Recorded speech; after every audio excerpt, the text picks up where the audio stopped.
Hello everyone and welcome back to Cherry Lanes, where today we're going to go through how to make these buttery flaky baby croissants. You're going to make this over 2 days, where you'll make the dough one day before, and it's an excellent activity where you can get your friends over and you can roll them all out over the weekend. Before I get straight into the ingredients, however, I think it's worth noting that if you live in a really warm or humid environment, it's going to be a bit challenging for you to work with these croissants, so I wouldn't recommend you working on them unless you're able to roll them all out in an air-conditioned area, because I would hate for you to spend all your time, effort and money and end up not being able to achieve the results. Alright, enough talking and let's get straight into it. So you will need 225 grams of baker's flour, 25 grams of plain flour, 32.5 grams of caster sugar, 5 grams of a whole egg, and we'll save the rest for the egg wash, 5 grams of bread improver, 7 grams of dried instant yeast, 4 grams of salt, 72.5 grams of cold water, 72.5 grams of full-fat milk, and as you can see, I'm using a jewelry scale here that I got from eBay for about $7, as a lot of kitchen scales can't weigh to a 0.5 gram accuracy. But it's not super important because from what I've witnessed is that probably a tiny little drop of water or a tiny drop of milk will equate to a 0.5 gram addition. But I would say that it's worth looking into so that you can accurately measure out your 5 grams of bread improver or 7 grams of yeast. And last but not least, you will also need 125 grams of unsalted butter for laminating. Here I'm using Lurpak, which is a Danish butter with excellent plasticity and also scored fairly well in my flavor tests. So if you want to know more about butters, I recommend you check out my Battle of the Butters video so that you can choose the correct butter for making these croissants.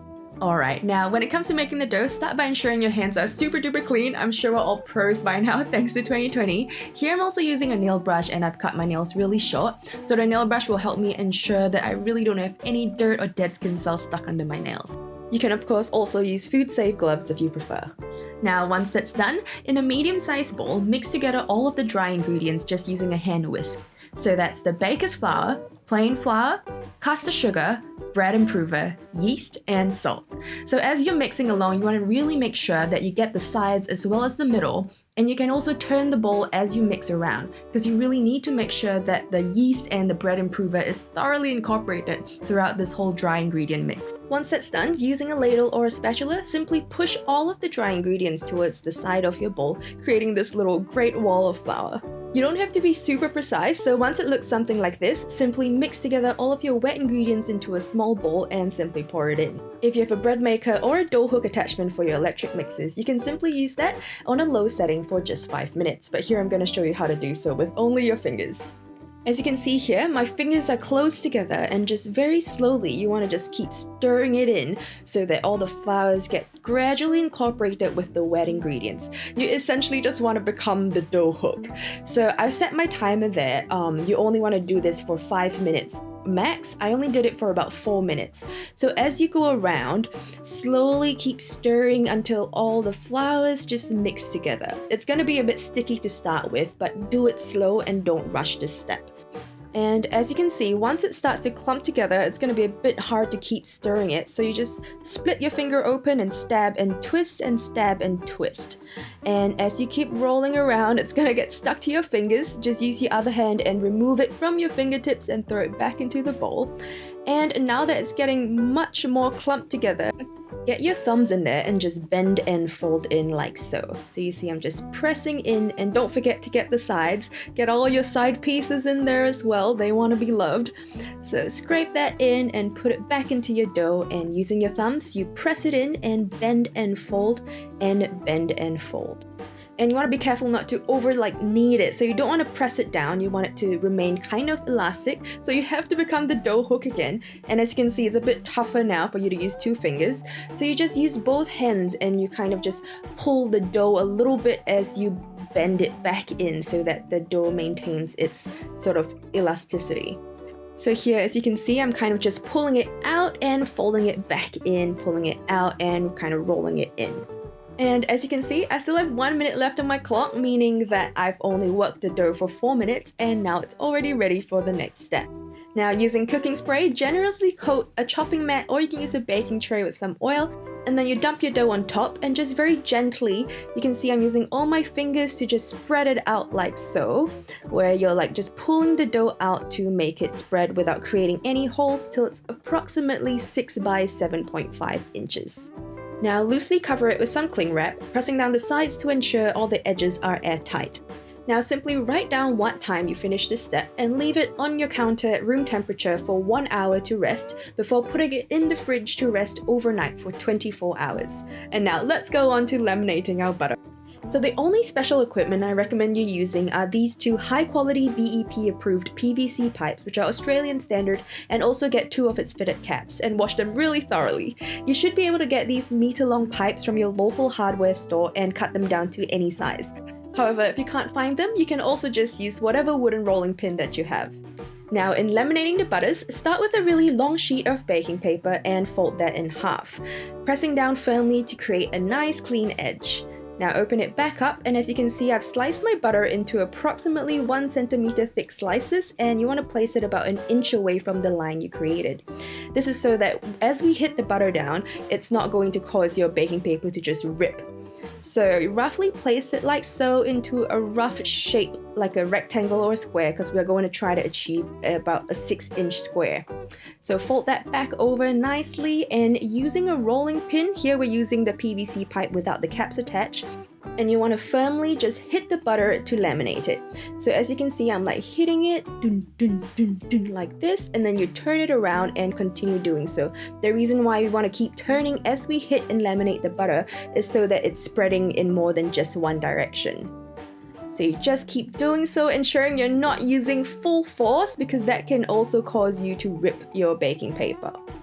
So just keep doing that until it looks something like this, and if you can start to see your baking paper start to crumple like this, simply just open it back up and smooth it back over, because we want to ensure that we can achieve a really nice and smooth, even layer of laminated butter.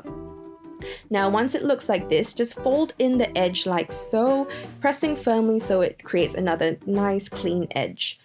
Now do the same thing on the other side, where the width you have created is now approximately 6 inches, because that was the width that we had roughly spread the dough out before putting it in the fridge. So if previously when you were making your dough you didn't exactly have 6 inches, don't worry about it. Just ensure that when you laminate, the butter is approximately the same width of the dough you had spread out, if that makes sense. Okay, so once you achieve this step, continue hitting your butter to spread it out, and a quick camera change now so you can see it from my point of view. So once it looks something like this, where it's almost going to reach the 6-inch square shape, fold off the final corner and press down firmly like so that it creates this approximate 6-inch by 6-inch square, and then you continue plasticizing it by hitting the butters down, ensuring that you try to spread it out towards all the corners. And once it looks something like this, you gradually just use the rolling pin to smooth it out so that you can push it towards the corner. By then your butter should have softened and plasticized enough for this part to be easy enough without ripping your paper. And as you can see, I'm trying to hold the rolling pin as leveled as I can, as I just very gently press it down and smush it out until it's all spread towards the edges like this. So you just smush it out and just gently smush it out, and there you go. Turn it and do so for all the edges. And after I do that, I like to run my hands over to just feel how flat it is, and then use the rolling pin to go over it again to try to level it out as much as I can. And once you're happy with that, your laminated butter sheet should be approximately 3 to 4 millimeters thick, and now you stick it in the fridge until your dough is ready to work with.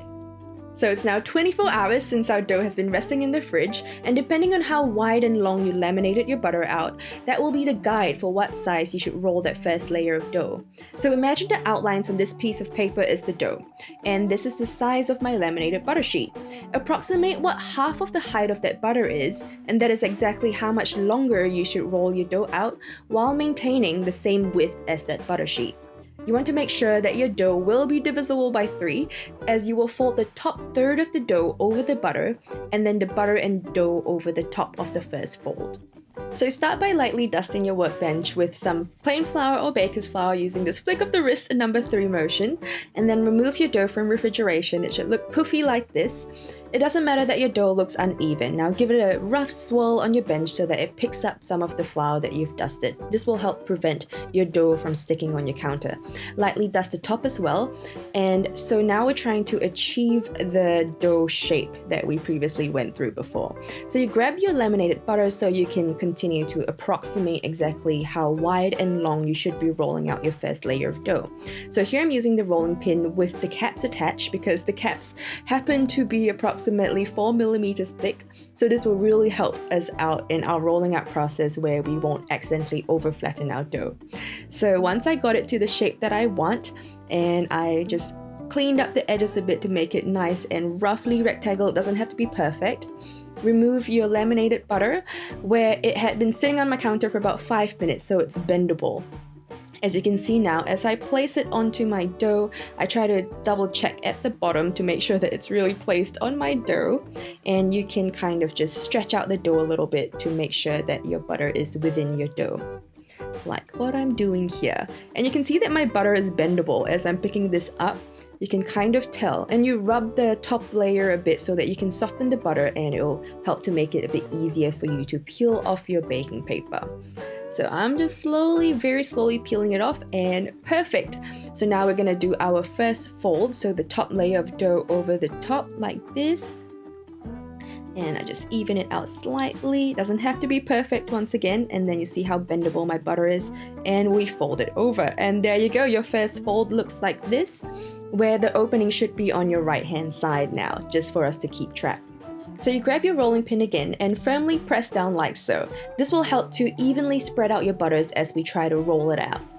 And I press it down once in this direction just to widen it slightly, and periodically always try to pick up your dough to make sure that the bottom is not trying to stick onto your counter, and lightly dust it flour again if it is, and lightly dust the top. Continue pressing it down as we roll it along. So the goal for our second fold now is to roll it out till it's approximately twice the length of our first fold. So here I'm just rolling it.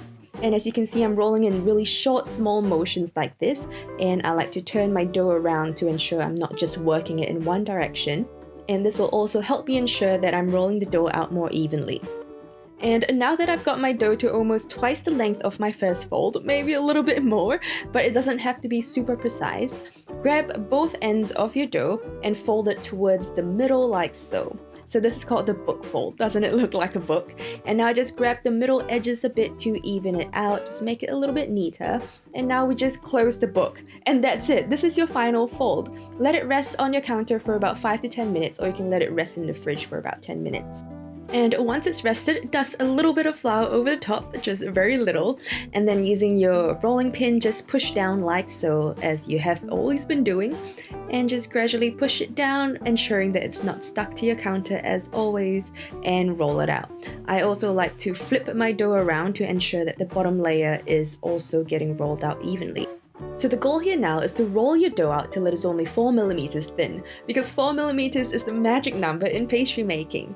Here you can see that if you hadn't rested your dough enough in the final stage of your folding, you'll notice the gluten is fighting against you as you're trying to roll it out and down to 4 mils.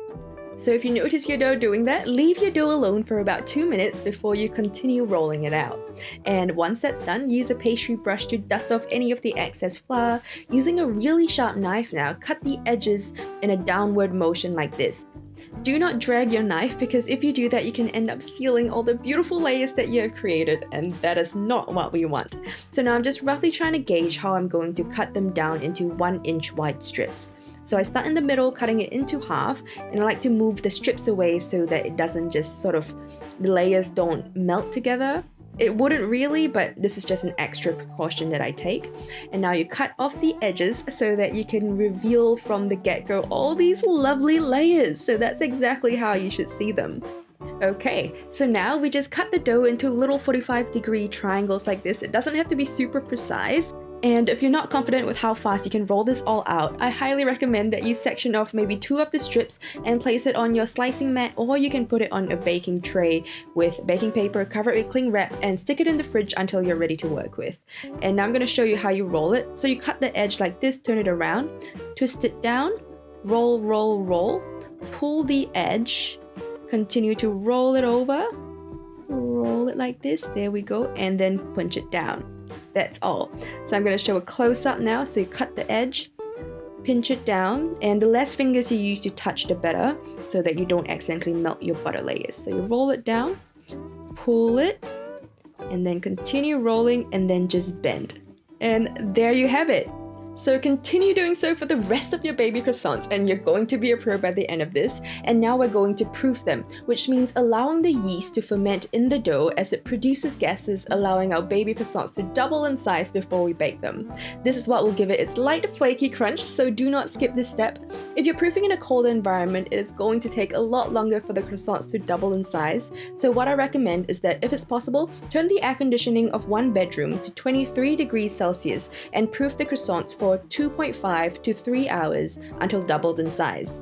Now, use the rest of your egg that you saved from the ingredients before, add half a teaspoon of milk to it, give it a good mix, and very lightly brush the egg wash over your croissants. Be very careful not to use too much egg, or you might end up accidentally sealing your croissant layers. So as you can see, I'm just very carefully trying to just brush the top, front, and back without brushing the sides where you can see those layers. The reason for this is so that you don't seal the layers, but the egg wash will give these croissants a lovely deep brown after they're baked. Once that's done, stick them in the middle section of your preheated oven using the fan force setting at 165 degrees Celsius for 17 to 18 minutes, turning your tray around halfway through to ensure more even baking until you achieve a deep golden brown. It is completely normal to see your croissants slightly oozing bubbles like this. Any more than that, where you see a pool of butter, it means you may have proofed your croissants in too warm an environment. Now remove them while you bring your temperature down to 145 degrees Celsius, then bake for another 4 minutes and you're done! Chicka chicka boom boom! These croissants are seriously just so deliciously buttery, flaky, and crunchy, and as you eat more and more, you really don't feel like you're eating too much. So it's dangerously addictive. I really wish I had a whole jar, but I finished everything in just 2 days, and it makes me really sad that I didn't have any to munch on while editing this video. Anyway, if you enjoyed this video, please don't forget to like, comment, and subscribe. Let me know in the comments how you think I can improve my future videos, if you have any recipe ideas. And I know it's been a long time since I've released any of my recipe videos like this, so let me know if you still enjoy this kind of really in-depth and informative type of videos, or if you prefer some quick 3-ingredient type recipes more, or if you just want to say hello. Anyways, thank you for sticking around, and till next time, I'm Cherry Lanes.